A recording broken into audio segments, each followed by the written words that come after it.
খাসবাটির বারোয়ারিতলায় দুষ্কৃতীদের গুলি পেটে বুলেট লেগে আশঙ্কাজনক প্রসেনজিৎ মৌলিক। হালিশহর পৌরসভার ৯ নম্বর ওয়ার্ডের খাসবাটির বারোয়ারিতলা এলাকায় চাঞ্চল্যকর গুলির ঘটনা। প্রসেনজিৎ মৌলিক নামে এক যুবককে লক্ষ্য করে দুষ্কৃতীরা গুলি চালায়। গুলি তার পেটে লাগে বলে স্থানীয় সূত্রে জানা গেছে। ঘটনার পর রক্তাক্ত অবস্থায় দ্রুত তাকে উদ্ধার করে কল্যাণীর জেএনএম হাসপাতালে নিয়ে যাওয়া হয়। বর্তমানে তার অবস্থা আশঙ্কাজনক বলে জানা গেছে। এলাকায় আতঙ্কের পরিবেশ তৈরি হয়েছে। ঘটনার খবর পেয়ে পুলিশ পৌঁছে তদন্ত শুরু করেছে। দুষ্কৃতীদের খোঁজে তল্লাশি চালানো হচ্ছে। বর্তমান অবস্থা এখনো জানিনি, আমি যাচ্ছি। আপনার ভাইয়ের সঙ্গে আপনার লাস্ট কথা কবে হয়েছিল?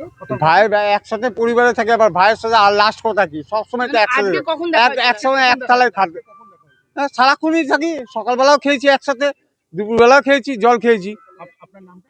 বিশ্বজিৎ মৌলিক, এই পাড়াটার নাম কি? হালিশহর খাসবাটি নকশর, Halisahar Khasbati new life club.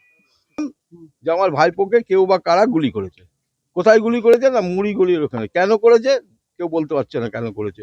কারণে? আমি শুনেছি, আমি জানি না, কি কারণে জানি না, তাও জানি না গো। কি করতো আপনার ছেলে? কিছু এখন কিচ্ছু করে না। কিছুই করে না? না, কোনো কাজ করতো না, না? কোনো কাজ কোনো করে না। রাজনীতি দল? না, রাজনীতি তো তৃণমূল করে। তৃণমূল তৃণমূল করে? করে। আচ্ছা, তৃণমূল করে। তাহলে মারলো কারা? কি করে জানেন? জানবো, সব মুখে মাস্ক পরা। কজন এসেছিল? শুনলাম তো ৪-৫ জন। আপনার কি কাউকে